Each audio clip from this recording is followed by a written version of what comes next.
দীর্ঘ প্রেমের সূত্র ধরে আজ বিবাহের মধ্য দিয়ে তাদের স্বপ্নময় রঙিন জীবন শুরু হলো। পাত্রী নির্জনা আর পাত্র রাব্বি। বিয়ে বাড়ি মানেই আনন্দ, উল্লাস, বিয়ের বাজার, নববধূ দেখা সহ কত হই হুল্লোড়। দিনভর খাওয়া দাওয়া, নাচ গান আর হই হুল্লোড়ে মুখরিত থাকে বিয়েবাড়ি। ভাই বোন, বন্ধু বান্ধব এবং আত্মীয় স্বজনদের আনাগোনা লেগে থাকে এ সময়।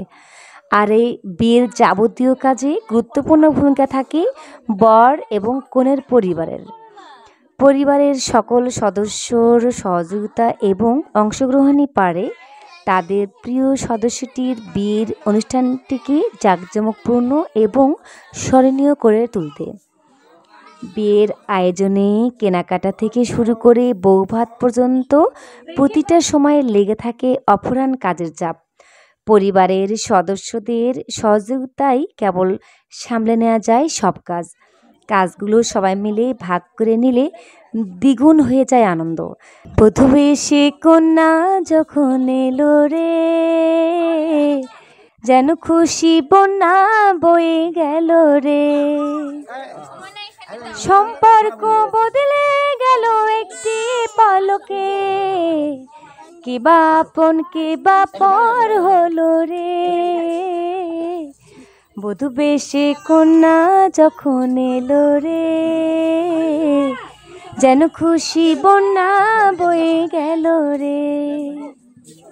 যেহেতু বৃষ্টির দিনে বিয়ে, তাই একটু সবার ভয় হচ্ছে যে এখন যাওয়ার মুহূর্তে কি বৃষ্টি আসবে কিনা। যেহেতু মাঝে মাঝে বৃষ্টি পড়ছিল, বিয়ের আগে যাতে বৃষ্টি না হয় সবাই একটু টেনশন ফিল করছে। যাই হোক, বিয়ের আগে একে একে বিদায় নিচ্ছে সবাই। ছেলের বাবা এসেছে এবং আত্মীয় স্বজনের সঙ্গে পরিচয় করে দিচ্ছে। মেয়ের মা অনেক ব্যস্ত, তাই মেয়ে মায়ের জন্য অপেক্ষা করছে সবাই। পাত্রের বাবা অর্থাৎ মেয়ের শ্বশুর এসে পাশে দাঁড়ালো। সুন্দর একটা দৃশ্য, সবাই একে একে পোজ দিচ্ছে, ছবি উঠাচ্ছে। দারুণ একটা মুহূর্ত।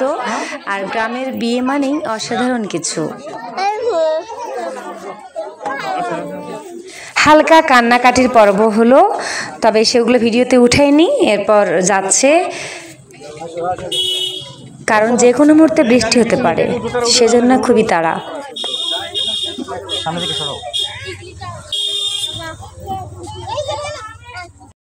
আজ নির্জনার অবিবাহিত জীবনের অবসান ঘটল, বিবাহিত জীবনে পদার্পণ করলো।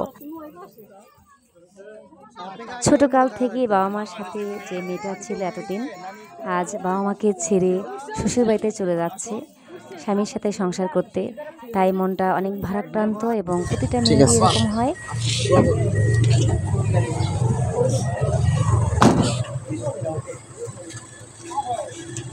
বিদায় মানেই কষ্টের, বিদায় মানেই বেদনার। এই বর এবং কনে একসাথে সংসার সাজাক। আল্লাহ তাদের এই সুন্দর মিলন সার্থক করুক, আমিন।